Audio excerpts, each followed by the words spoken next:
राधे राधे सभी को। आप सबका अपने चैनल पर स्वागत है।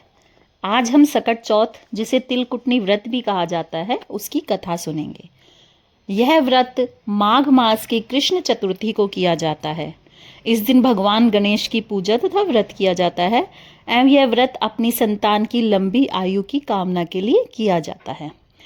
तो चलिए अब हम कथा सुनते हैं। एक साहूकार और एक साहूकारनी थे। वह धर्म पुण्य को नहीं मानते थे।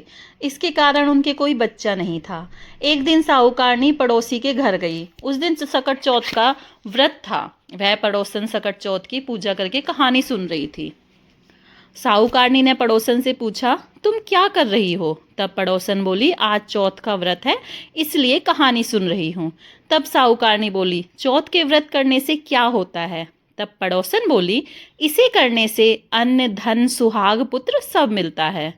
तब साहूकारनी ने कहा, यदि मेरा गर्भ रह जाए तो मैं 1.25 सेर तिलकुट करूंगी और चौथ का व्रत करूंगी।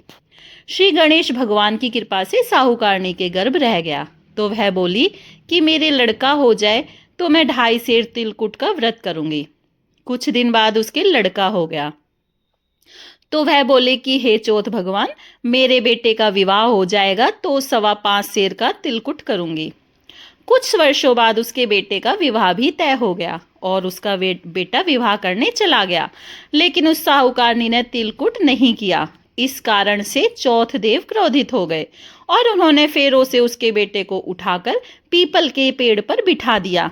सभी वर को खोजने लगे पर वो नहीं मिला। हताश होकर सारे लोग अपने अपने घर को लौट गए। इधर जिस लड़की से साहूकारनी के लड़के का विवाह होने वाला था, वह अपनी सहेलियों के साथ गणगौर पूजने के लिए जंगल में दूब लेने गई। तभी रास्ते में पीपल के पेड़ से आवाज आई, ओ मेरी अर्ध ब्याही। यह बात सुनकर जब लड़की घर आई, उसके बाद वह धीरे धीरे सूख कर कांटा होने लगी। एक दिन लड़की की माँ ने कहा, मैं तुम्हें अच्छा खिलाती हूँ, अच्छा पहनाती हूँ, फिर भी तू सूखती जा रही है, ऐसा क्या है? तब लड़की अपनी माँ से बोली कि वह जब भी दूब लेने जंगल जाती है तो पीपल के पेड़ से एक आदमी बोलता है कि ओ मेरी अर्ध ब्याही। उसने मेहंदी लगा रखी है और सेहरा भी बांध रखा है।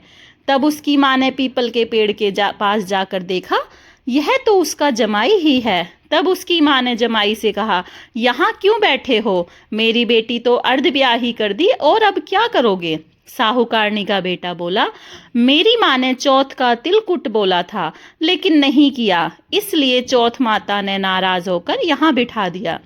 यह सुनकर लड़की की माँ साहूकारनी के घर गई और उसने पूछा, तुमने सकट चौथ का कुछ बोला है क्या? तब साहूकारनी बोली, तिलकुट बोला था। उसके बाद साहूकारनी बोली, मेरा बेटा घर आ जाए तो 2.5 मन का तिलकुट करूंगी। इससे श्री गणेश भगवान प्रसन्न हो गए और उसके बेटे को